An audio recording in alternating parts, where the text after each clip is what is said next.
Flick chick, and since we're running late, I'm just going to go ahead and bring out the badasses of The Walking Dead, Norman Reedus and Michael Rooker.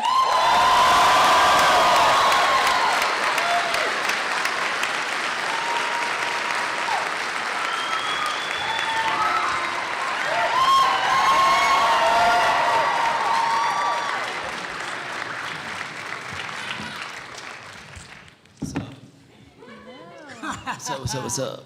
Well, what's going on, y'all? Welcome. Cool. Everybody looks like they've had a lovely, lovely, lovely evening. I know I did.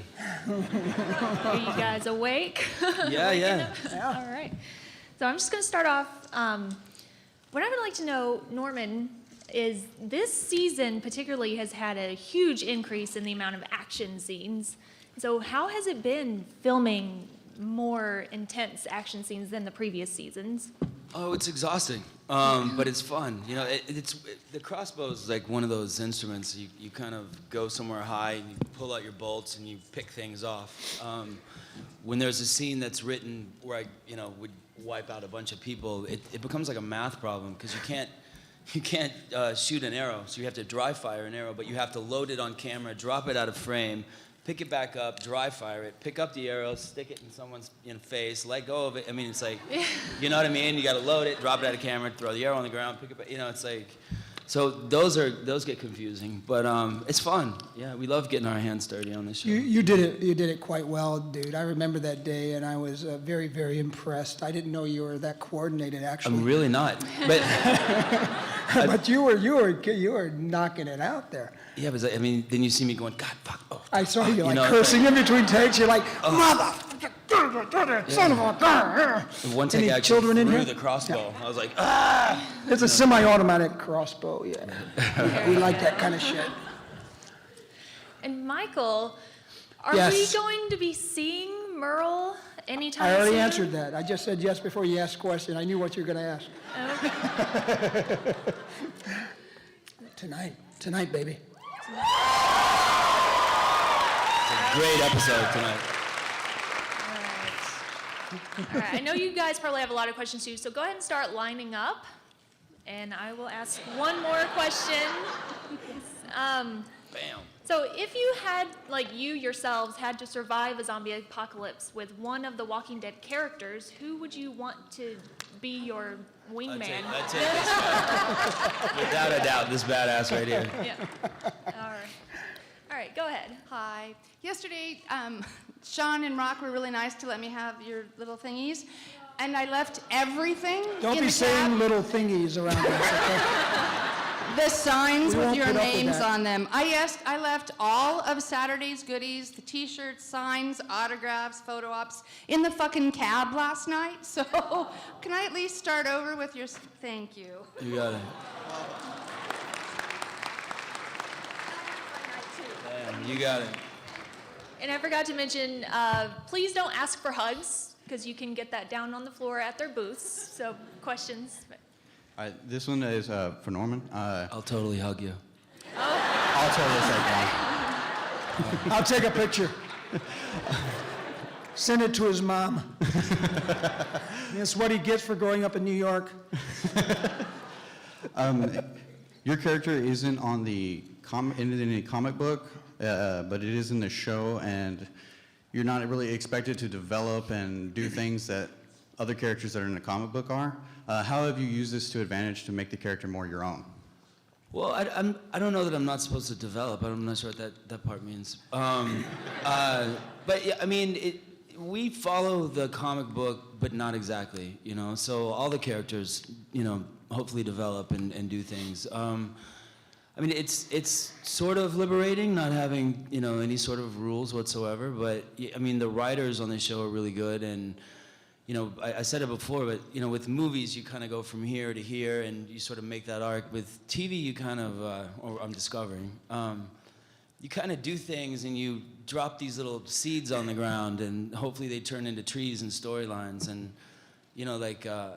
like when Carol leans over and kisses me on the forehead, I kind of flinch, like, don't hit me. And you know what I mean? And that wasn't in the script, but now there's sort of a storyline of being an abused child. You know what I mean? So if people are paying attention and you get to do these little things, you sort of get to develop your character. So that's really fun. Yeah, to riff on a little bit about that real quickly, I've done mostly film and doing this television thing, the arcs. Yeah, you really can't do a full arc here because you are laying down these little hints and seeds, and sometimes they develop and sometimes they don't. They're just left behind. Well, it's interesting. Yeah. Yeah. Yes, my name is Jana, and I wanted to know if if there has ever been a strange place that a fan has asked to talk to you or to ask for your autograph. Where's the strangest place that somebody's asked you? Norman, your strangest place? I have a few. Well, just one, for instance. Somebody just sent me their boob, their removed breast. Yeah. Are you serious? Wow. Yeah, I use it as my phone cradle in my trailer. Okay. I was at one of these, and a girl stood up in the back, and she kind of raised her hand, and she walked all the way up, and she had a plastic bag with meat in it, with this like oily stuff, and she goes, "It's squirrel." And, Oh my God. and then she goes, "I hunted it down with a shovel." Wow. That was weird. Wow, that blows me away. What about you, Michael? These really sweet girls from Japan come up with a water bottle, and they go, "Please blow." And I went, they sealed it up and took it back to Japan. That was pretty weird. Well, they just had their Chernobyl, so they need fresh air over there. And what about you, Michael?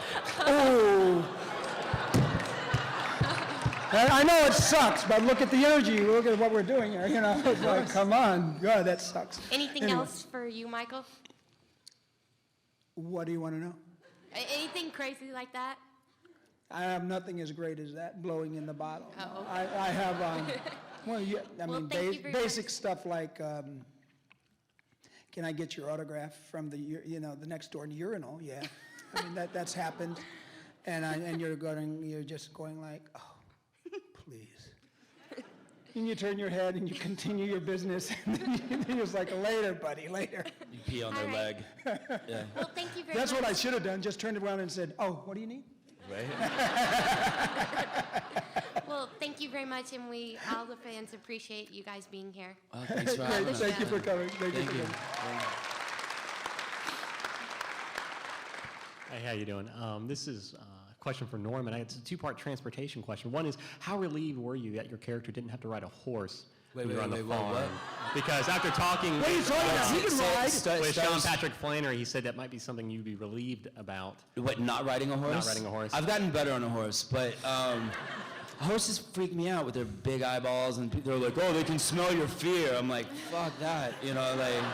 Yeah, I don't like horses. I mean, I like horses like over there. You know what I mean? Yeah. So I didn't know if you had if you requested not to ride a horse, if the riders tried to. No, get I you mean, to, I've gotten better on a horse. I tell you a funny story. Right before we started Walking Dead, I did The Conspirator in Savannah, and I'm supposed to, be yelling at these people in front of me. Everyone's on a horse. I'm on a horse. My horse is bucking up and down. The camera's right here, so it kind of looks like I know what I'm doing. But then they did a profile of, the camera over here and horse face like this, and I'm over there facing this way. And every time Redford would yell action, my horse would trot backwards into camera, and I had no idea how to stop it. It was like, take 15, and Redford's like, fuck it. And he stormed off set, and I was like, I'm fired off this dog right now. Horses are very smart. Actually, they learn when right before you're going to say action, they learn the word action, and they start going before action. And of course, the actor's like, well, okay. No one taught me how to stop this thing, you know. They got the guys, the young Western girls on quarter horses, 10, 15 yards in front of us, usually just waiting. Because what happens is in Tombstone, I was supposed to do a slide stop, bring my shotgun up and kill the bad guy. Okay, I did that. The horse trained to slide stop. I stopped the horse, pulled my shotgun up, killed the guy, and the horse freaked. It was like standing on hind legs. I was like going, oh shit. I'm holding onto the horse's neck. Okay, it comes back down, I lose my reins, and it's off and running. No reins, horse is going 100 miles an hour. I fell in love that day. This chick came running up on her horse, as fast as can be, reached down, grabbed my reins, pulled them up, pulled the horse up to a stop, and said, there you go, baby. Wow! Man, that was awesome. What sign are you? A second quick part. Did you ever think it might be a bad idea to have your character riding a really loud motorcycle that would really just make you the Pied Piper of zombies? Well, I mean, it's good on gas, and Daryl don't give a fuck.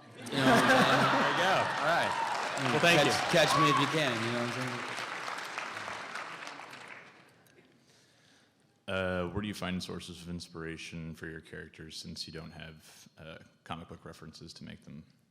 Oh, that's you know what? That frees us even more. We don't have to look at the comic book and go, oh, jeez, I got to look like that. I got to make that face. Oh no, I think it really does it? It does, yeah. And it's every scene is different. You find inspiration from your life, just everything. So. Don't get serious on us, man. Yeah. I mean, it's a weird question. It's like, how do you get up in the morning? You know what I'm saying? So, it's all different. It's like every other job. Sweet. Right on. Thank you. Hello. My question is, if you were to be in a real apocalypse or anything, would you take as many survivors as Rick does? God, no. Every mouth, another mouth to feed. Sorry. Ain't happening. Also, Just the cute ones. Good did you follow-up. guys kill Shane off again? I noticed he's not here, Wait, what? What? Did you guys kill Shane off again? Why again? What do you He's not mean? on the panel. Oh, right. He's supposed to be here. No. I don't know if he's still working on. He's doing he's- Wolf of Wall Street in New York, so maybe he's still working on Yeah, that. dude. He's off. Yeah, Making we money. love John. So Well, thank you, and I love you guys. I love you back. Hi guys. Hey. So I have a weird question to ask. Can you guys do an impersonation of each other? No. Please? Well, I could. Yeah. No, like Merle and Daryl. Merle and Daryl. I'll do you. I'll do Norman. Or this is Norman. Wait.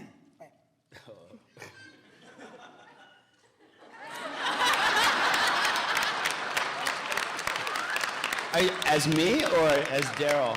I thought you were gonna do like this. Merle. Can we see your impersonation of Merle? Oh dear. Wait. I'm in trouble now. Right before action, it's like this, and then he'll like throw some high kicks, like this. Spin around and kick. Whoa, no. We're gonna do this. We're gonna do this thing right here. Check this out. Bam, whack, boom, bam. That's how we're doing it. No. Yes, boom, bam. He's like that. He's like, yeah. Thank you. Full of energy. That was a kick-ass high kick. I got to tell you, dude. I don't know. I'm lucky I didn't fall off the thing. I have a question. Do you like the crossbow, and can you actually shoot it not on set? Yeah, I can, and I love it. There you go. It's a cool weapon. You know what I mean? And there's a lot of shows actually, bouncing on my jock right now with that crossbow. I'm sorry, but I gotta tell you, you look really kick-ass with that crossbow, dude. I mean, you know, my mom could carry a crossbow and look dope, you know. But there's some other shows now, and I think like some of the characters have crossbows, I think. Something about the power went off in the world or something like that. Yeah. Revolution. Yeah. But yeah, I like it a lot. You know, it's you get handy with it. You can, you know, you learn how to do different tricks with it. Except if you're like, I ran through a doorway on one scene, and I clocked the side of the crossbow on the door frame and gave myself a black eye for a week. Oh, nice. Yeah, it's very, very graceful. And I think it's on camera too. Like, ding. But yeah, I like it. It's a cool weapon. Yeah, but like I said before, it's one of those you pull out, you know, your bolts and you pick things off. So. Well, thank you. I don't shoot a crossbow. I'm sorry, I have a compound. And usually people who shoot compounds and recurves are, I don't know, I don't want to say this, but they poo-poo people that shoot crossbows. Because crossbows are for people who don't have the strength to pull it. Oh. Not my brother, though. That's a whole different deal. I pull it every day, bro. Right on. Thank you. Yeah. How's it going, guys? I have a fanboy question. Knockdown, drag-out fight. Who wins, Connor and Murphy, or Merle and Daryl? Knockdown, drag-out. Y'all meet up. Last man standing. Who wins? What's the setting? I mean, where are we at? We in the city? We're in a room? We're in an alley? We're in a bus? We're in the woods? What's your deal? You messed up now. I open a can of worms. Let's just say you meet up, let's say in Walking Dead. Oh, Walking Dead. You guys just happen to run into each other. Who wins? Well, probably the Dixon brothers would probably win in the woods. Oh, yeah, dude. You know, in the city, maybe. I don't know. To be honest, they'd probably start fighting and then I'll end up in a bar. You know what I mean? Drinking together, yeah. You know what I'm saying? Exactly. That was a good right hook, brother. Yeah. Wow. And then I just have one more. This is for Mr. Rooker. In Mallrats, was that you in the mirror, or is that a stunt double? You're a serious fanboy, aren't you? Oh, come on, dude. You are a fanboy, aren't you? I am a fanboy. with your cape on and stuff. Was that your my God, that was yes, that's an embarrassing shot. That was. Just reminded me of the little setup that is a real deal. That's real. All right, thank you. Appreciate it. Cool. Plus about 40 pounds. Yeah. Hello, I have a two-part question.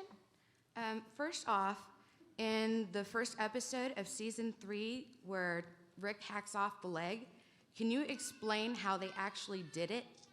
Blah, blah, blah, blah. What is it? An axe or something, right? It was a prosthetic leg that Greg Nicotero made, and he hacked the shit out of it. And it was weird. The very last one, it sounded like it went through bone. You know, there was a hard center to it. It was very disgusting watching it. It was really cool. It was really gnarly. And poor Herschel had to scream like a baby for like 8 hours. I thought he was going to pass out. He was so, he told me he lost his voice for sure. Yeah. It was gross. Our show's always gross. You know? Yeah, but that's why we like it. And then my other part is, Norman, I've had a seriously, seriously shitty morning. Later on, when you go have a smoke break, can I go with you? Sure. Yay! Yeah.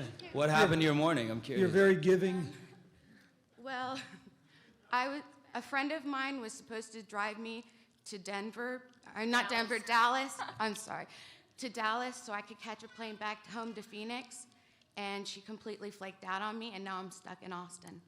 Good place to be stuck. Austin is closer to Phoenix. I think that's a blessing than in disguise Dallas is right to there. Phoenix. Well, I get to go and have a cigarette with you, so it is. Yeah. Hey, baby, that's what this is for.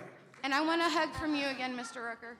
Not right now. Not later. Did you ever see my first movie, Henry? Portrait of a Serial Killer? I have not, but I've seen Tombstone. Cool. Next. All right, next question, please. Hi, I can't really talk to Norman because he makes me too nervous. So, anyway, sorry. Are you blocking me out? I know, she's blocking me. She's like trying to block your eye. I can't help it. I get Go ahead. conversation. Okay, stop it. So anyway, I live in Georgia, and That was awesome. Yeah, baby. Somebody, like, shot me. We like those peaches. Yeah, I live in Georgia, And there's a very, like, the Georgia accent is different from Texas, from Alabama, from Mississippi, and y'all do a great job and not making us sound like this all the time, because we don't really talk like, well, some of us do, but I don't. Some of you do. So anyway, it's just, I just wanted to see, did y'all just live around there and pick it up, or what? I can't look at you. Sorry. Are you still blocking me? No, I'm not. No, Well, I mean, we're around, Georgians all day, Yeah. so it helps, you know what I mean? You pick it up, yeah, you just sort of pick it up, and you don't go overboard with it, because we've all sort of, I think natural dialects are sort of disappearing anyway because of TV, and it's just that you hardly find a real natural, Yeah.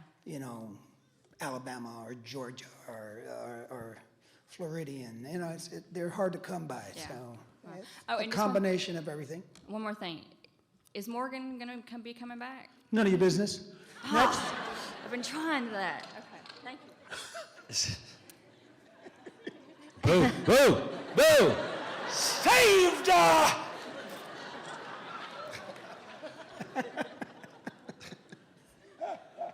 Hi, I can't look at you.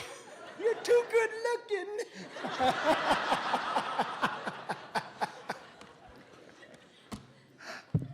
I've got a question for you, actually. In the first or second Which season. you were you talking about? He's so good looking you can't even say his name now? Rooker, baby. It's called Rooker.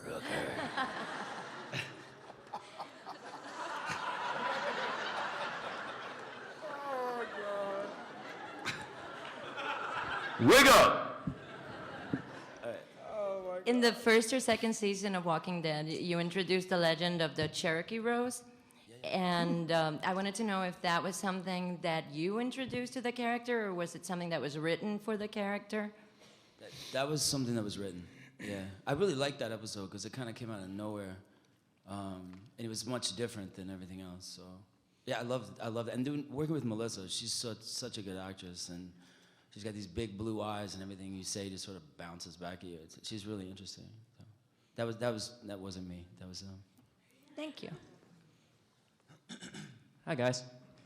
Hey. My question's for Michael. When I was 14, we went through the horror section of our movie store. We went to A I to don't Z. care. Okay. Go ahead, I'm sorry. It's all right.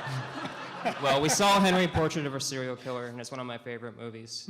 I was wondering how you prepared for the role of serial killer Henry Lee Lucas, and if you're worried how the movie would be perceived upon release. There is no preparation needed. And I never give a shit about what people think or how they're going to perceive the project that I'm doing or the role. But I don't want you to misunderstand.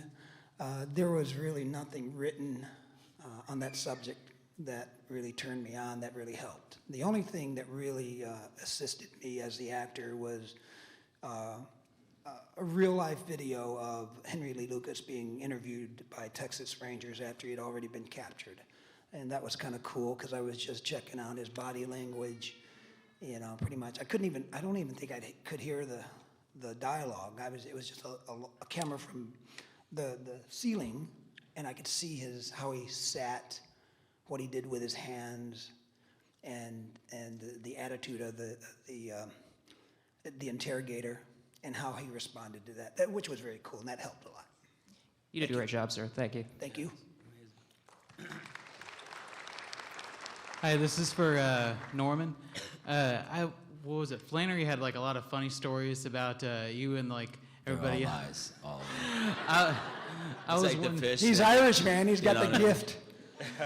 Yeah, you might I want to was talk to him. wondering- He was telling all kinds of stories about you yesterday. You know how many times you can go on YouTube and see all those exact stories for 5 years. I was wondering if you had some funny stories yourself from like on the set with like Flannery or Rocco, or. Yeah, a whole bunch. I mean, I've known those guys over 10 years, so yeah, yeah, I got stories about all of them. Can you? Nothing you can tell. Like- about it. Nothing This I is want like, to tell, this is, a YouTube channel. FBI could be watching, Yeah, plus, I mean, the dude, he's got a jiu-jitsu academy. He's beat my He'll ass. come and wreak his revenge. Yeah, Well, I no, didn't they're- know what they're he was great. like back then, you know, if he was still, you know. Who, Flannery? Yeah. Exactly the same. Oh, okay. All right. Rocco too, exactly the same. Yeah, yeah. No, I mean, you know, we hang. I live in New York. They live in LA, so I don't see them that often. But Yeah. you know, we those movies were a blast to make. I mean, it's like we went straight from the airport to the gun range before we even checked into an apartment or anything. So, yeah, they're a blast. You know? So yeah, there's tons of stories. Also, I had a and question. they're all dirty. I had a question for Michael. Did you know that you were going to be coming back after the little you were in season 1, or like, did they hint at all, or? They always hint, They did. but they never tell. Okay. And so I did not. I didn't know until later in season 2. Okay. And now, but the way you get as a fan, I'm a fan of the show too. So you can sort of see the way it's written, and you're like, oh, interesting. They're setting this up in a certain way, but you just don't. You don't know.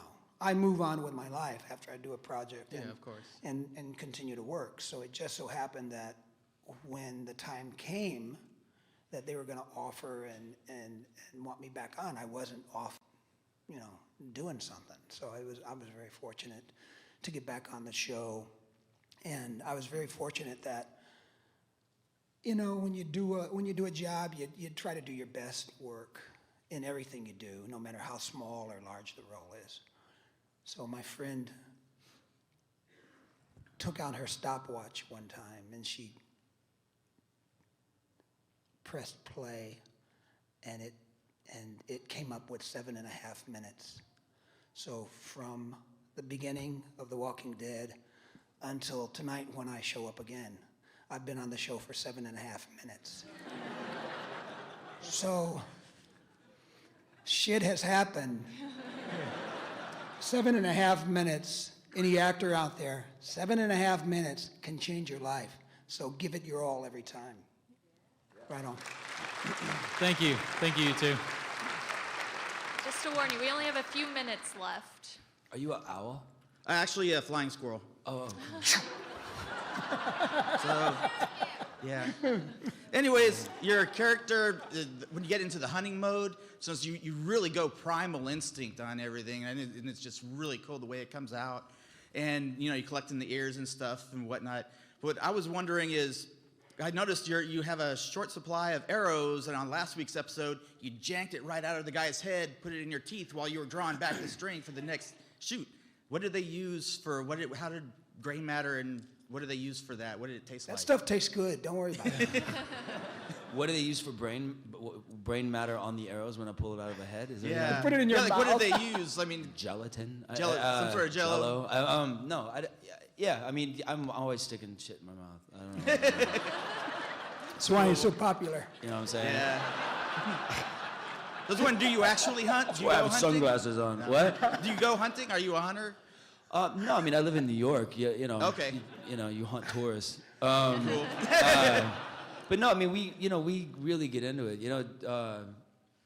Yeah, I mean, I remember doing stuff with Andy where we were tracking, looking for things, and we were like, under our breath, we're like, check out that caterpillar, like, look at this.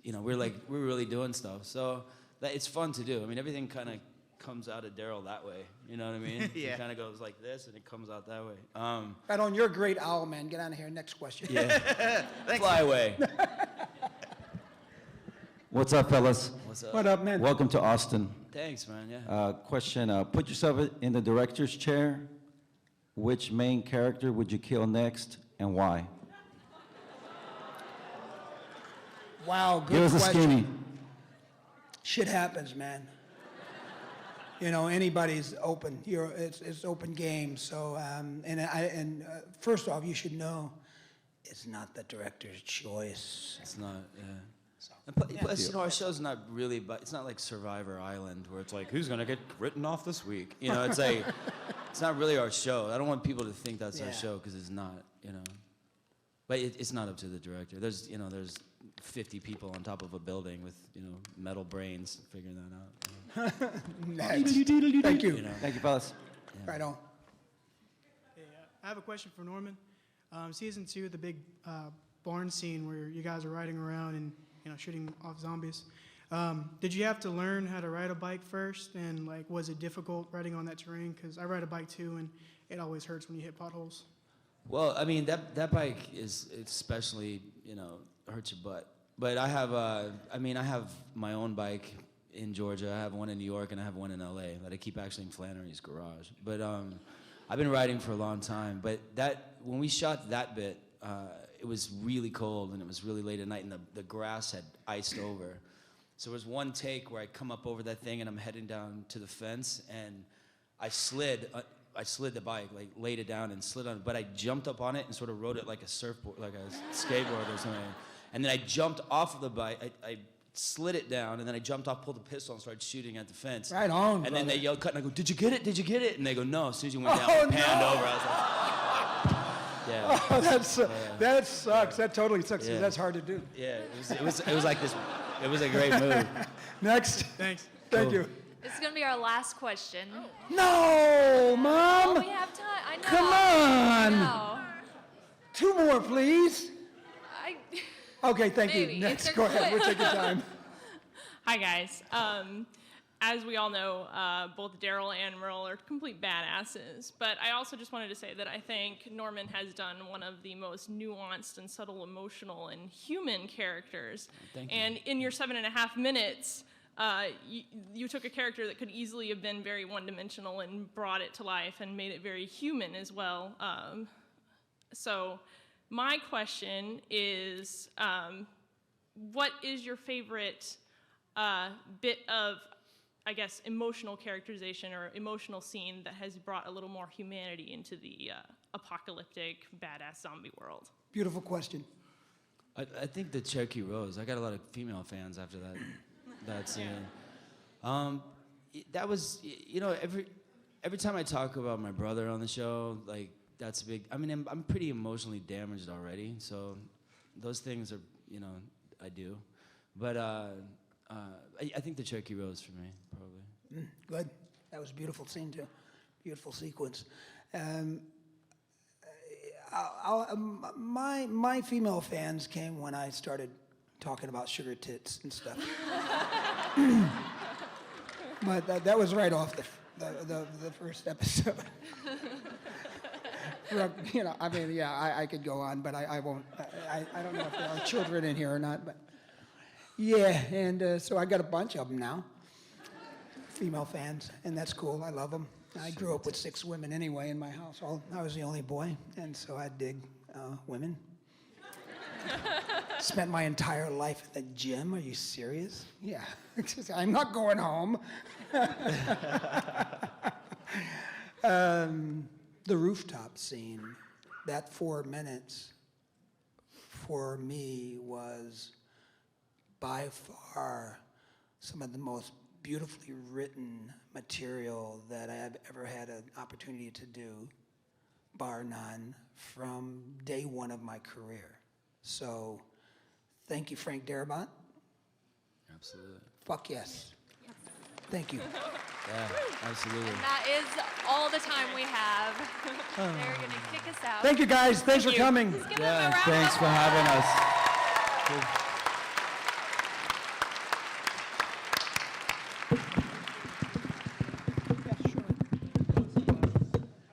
No.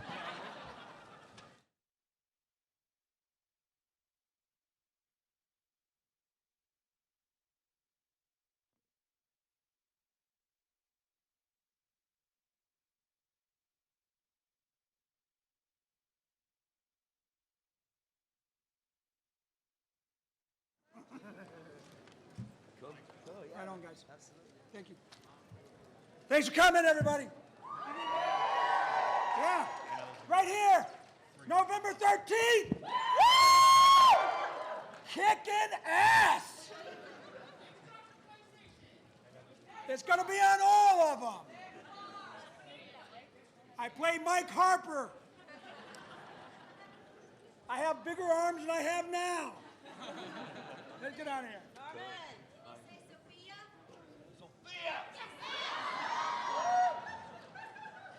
Oh, that was Sophia. He said, she said, can you say Sophia? Bye.